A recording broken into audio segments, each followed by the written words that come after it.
Et salut à toutes et à tous, ici Smogafé. J'aimerais vous présenter mon petit projet. Donc vous avez ici ma version de la OBS Fatomani. À la différence près que lui avait un problème de cardan arrière parce qu'il était trop long. Donc plutôt que de rajouter un palier central ou de faire des trucs bizarres comme ça, tout ce que j'ai fait par rapport à Mani, c'est de reculer en fait le diff central. Lui, sur son premier prototype, on va dire, était parti exactement comme moi, c'est-à-dire deux châssis de GTB, dont un qui est coupé, celui qui est en dessous là. Et il s'était pris en fait les deux points d'ancrage ici. Hop, ces deux points d'ancrage là sur le châssis du dessus. Sauf que ce qu'il avait fait, c'est qu'il avait gardé en fait à l'avant le diff central à cet endroit-là. Moi, ce que j'ai fait, c'est que le diff central, je l'ai mis sur le deuxième châssis, celui qui est coupé, et pour le reculer en fait.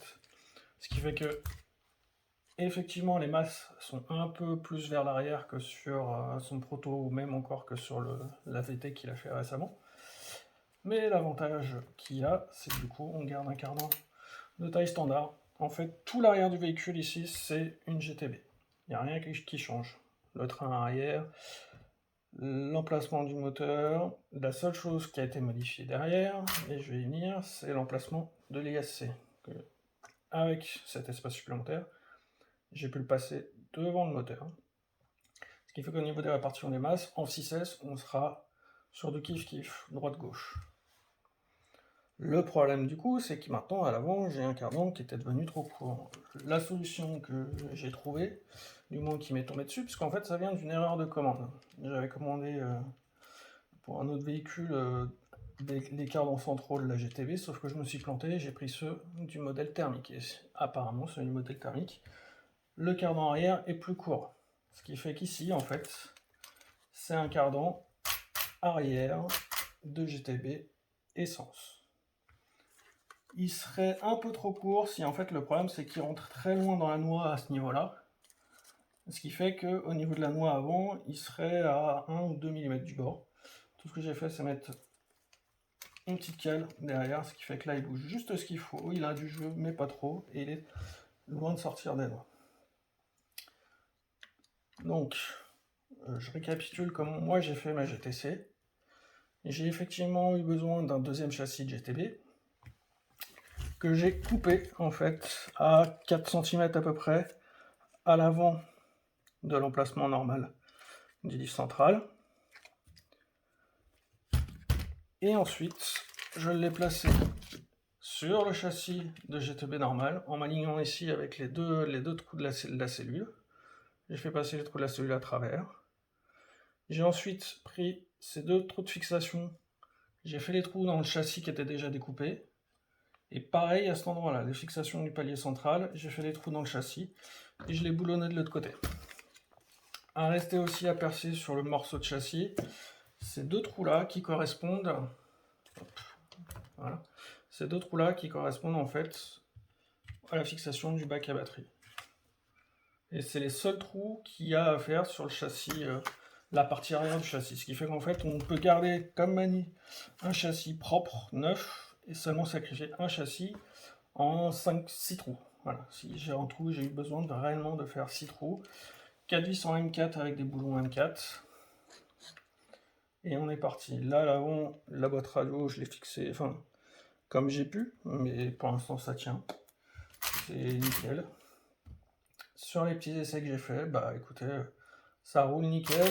Je pense que oui, peut-être un comportement un peu drifter, mais c'était avec des vieux pneus, donc peut-être qu'avec des pneus un peu plus récents, ça ira mieux. A savoir que je suis parti d'une base, c'était un véhicule d'occasion que j'ai acheté. C'était donc une GTB qui avait été pas mal modifiée, de façon assez bizarre d'ailleurs. Il me manquait des pièces. Il manque toujours des pièces d'ailleurs. Savoir que là, le moteur et la petite partie sur laquelle il est fixé, ça vient d'un autre véhicule. Donc il manque encore des pièces pour ce véhicule-là pour qu'il soit vraiment complet. Il manque bien sûr une carreau, parce que c'est un peu le problème des conversions qu'on a. avec les conversions en 405 mm, comme les Felony et autres, c'est les carreaux. Donc il existe les incassables, et c'est presque le meilleur rapport qualité-prix, puisque les incassables sont entre 80 et 90 €. Sachant que les carrosseries en Lexan sont à peu près à ce prix-là aussi, non peintes. C'est-à-dire qu'au minimum, il faut rajouter 5-10 € pour avoir une couleur unie moche. Et une carrosserie qui ne sera pas aussi solide que les carreaux incassables.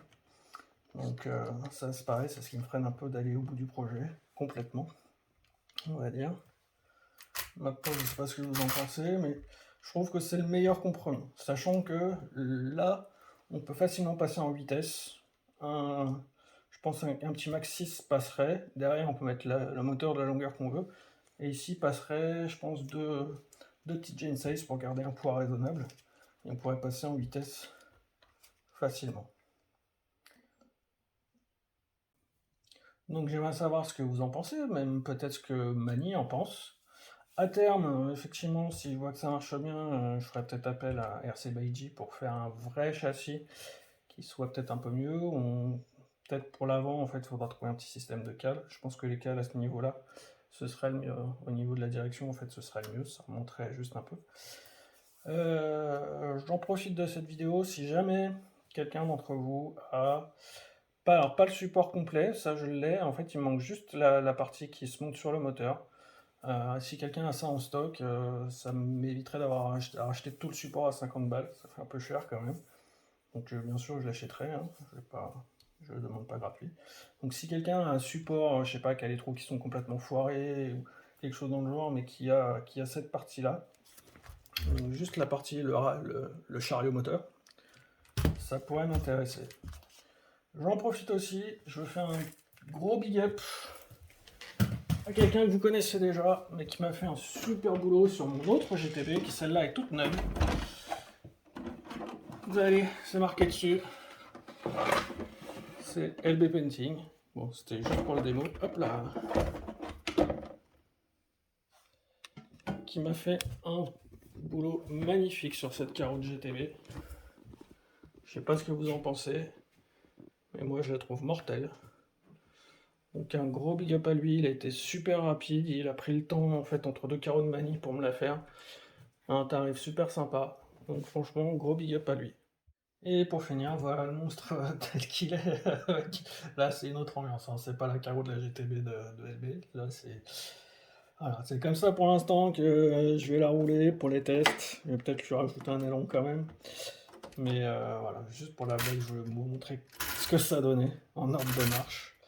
Et pour pouvoir vous remercier d'avoir regardé cette vidéo jusqu'à la fin. Merci Mani pour tout ce qu'il fait. C'est à cause ou grâce, je sais pas, à lui que je me suis remis dans la RC.